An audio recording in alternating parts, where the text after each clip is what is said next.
Welcome, dear listeners, to History with Herodotus, where we embark on a journey through the vast expanse of human experience, guided by the candle of curiosity and the compass of critical inquiry.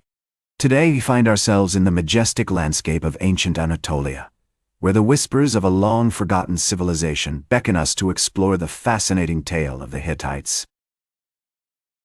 As we delve into the origins of this enigmatic people, we are transported to a world of rugged beauty, where the snow-capped peaks of the Taurus Mountains give way to the rolling steppes and fertile valleys of central Anatolia. It is here, in the 3rd millennium BCE, that the precursors of the Hittite civilization first begin to emerge, with the establishment of small city-states such as Kusara, Purashanda, and Nasa. One of the key figures involved in the development of early Hittite society was King Pithana, who ruled over the city-state of Kusara in the 18th century BCE.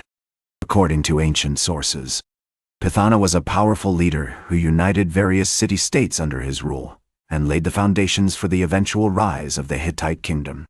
His legacy as a unifier and a warrior king has endured, symbolizing the martial spirit and political cunning that would come to define the Hittites. Another important figure in early Hittite history was King Anita, who ruled over the city-state of Kusara in the 17th century BCE. Anita is known for his conquests of neighboring city-states, including the city of Hattusa, which he eventually made his capital. His military campaigns and diplomatic maneuvers helped to establish the Hittites as a major power in Anatolia, paving the way for the eventual rise of the Hittite kingdom under King Hattusili I. As we explore the early history of the Hittites, we begin to see the outlines of a complex society, with its own distinct culture, politics, and traditions. Catch glimpses of a vibrant economy, fueled by trade and commerce, and a rich cultural landscape, shaped by the interactions between different city-states and empires. The Hittites were skilled craftsmen, producing exquisite pottery, jewelry, and metalwork, which they traded with neighboring civilizations. The early Hittite period was also marked by significant architectural achievements, including the construction of fortified cities, temples, and palaces. The city of Hattusa, with its imposing walls and grand gates, was a testament to the engineering prowess and organizational skills of the Hittites. The temple of the storm god, Tarhunt, at Hattusa, was another notable example of Hittite architecture, featuring intricate carvings and sculptures that reflected the mythology and cosmology of the Hittite people. As we conclude this initial foray into the origins of the Hittites, we stand at the threshold of a new era, one that promises to reveal the full splendor of this ancient civilization. We have seen the emergence of a complex society with its own distinct culture, politics, and traditions, and we have caught glimpses of the key figures and events that shaped the early history of the Hittites. Welcome back to History with Herodotus, where we continue our journey through the fascinating tale of the Hittites. This period, which spanned from the 16th to the 12th centuries BCE, was a time of remarkable achievement for the Hittites. Under the leadership of kings such as Hattusili I and Mercilia I, they expanded their kingdom, conquering much of Anatolia and even venturing into Syria. The Hittite capital, Hattusa, became a center of power and culture, renowned for its impressive architecture, vibrant marketplaces, and sophisticated system of governance. One of the most significant events of this period was the conquest of Aleppo by Mercilia I in the 16th century BCE. This campaign not only expanded Hittite territory, but also brought great wealth and prestige to the kingdom. The spoils of war, including precious metals, gems, and other treasures, were used to adorn the temples and palaces of Hattusa, symbolizing the power and glory of the Hittite rulers. The Hittites were also skilled diplomats, forging alliances with neighboring kingdoms and empires. The most famous of these alliances was the treaty between Hattusili III and Ramses II of Egypt, concluded in the 13th century BCE. This treaty, which established a lasting peace between the two powers, is one of the earliest surviving examples of international diplomacy, and a testament to the Hittites' ability to navigate the complex web of ancient Near Eastern politics. The Hittite kingdom was also marked by significant cultural achievements.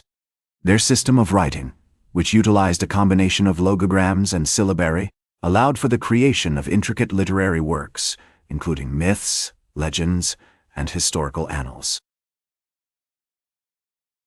The Hittites were also skilled artists, producing exquisite sculptures, frescoes, and pottery that reflected their deep connection to the natural world and the divine. The worship of gods such as Tarhunt, the storm god, and Ishtar, the goddess of love and war, played a central role in Hittite society. The temple of Tarhunt at Hattusa, with its imposing stone walls and intricate carvings, was a marvel of ancient architecture, symbolizing the deep reverence with which the Hittites regarded their deities. As we explore this golden age of Hittite history, we are struck by the complexity and sophistication of their civilization. From their military conquests to their cultural achievements, the Hittites left an indelible mark on the ancient Near East. Their legacy can be seen in the many kingdoms and empires that followed in their footsteps, including the Assyrians, the Babylonians, and the Persians.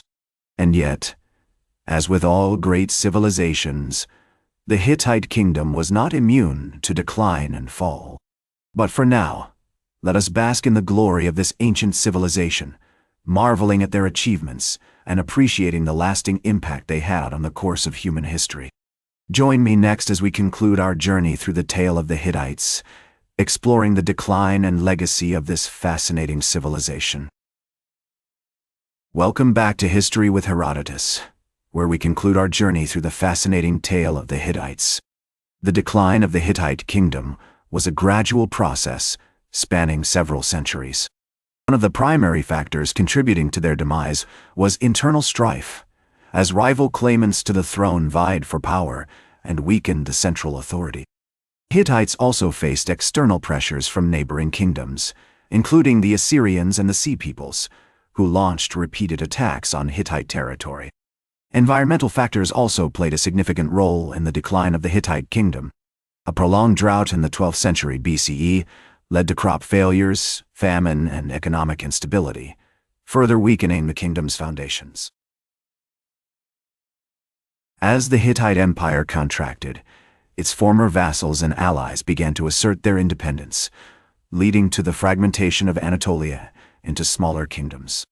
The final blow came with the invasion of the Sea Peoples, a loose confederation of naval raiders from the eastern Mediterranean, who swept through Anatolia in the late 12th century BCE. The Hittite capital, Hattusa, was abandoned and left to ruin, marking the end of the Hittite kingdom as a major power.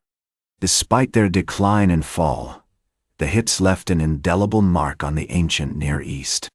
Their system of writing, which utilized a combination of logograms and syllabary, influenced the development of subsequent writing systems, including the Phoenician alphabet. The Hittites' sophisticated system of governance, which included a complex network of vassals and allies, also served as a model for later empires. The cultural achievements of the Hittites, including their literature, art, and architecture, continued to inspire and influence subsequent civilizations. The temple of Tarhunt at Hattusa, with its imposing stone walls and intricate carvings, remained a marvel of ancient architecture, symbolizing the deep reverence with which the Hittites regarded their deities. In the modern world, the legacy of the Hittites can be seen in the many archaeological sites that dot the Anatolian landscape. The discovery of the Hittite capital, Hattusa, in the 19th century CE sparked a renewed interest in the history and culture of the ancient Near East, inspiring generations of scholars and enthusiasts alike. As we conclude our journey through the tale of the Hittites, we are reminded that even the greatest civilizations are not immune to the passage of time. Yet, despite their decline and fall, the Hittites continue to captivate us with their achievements, their struggles, and their legacy. Their story serves as a testament to the power of human ingenuity, creativity, and perseverance, inspiring us to appreciate the complexity and richness of human history.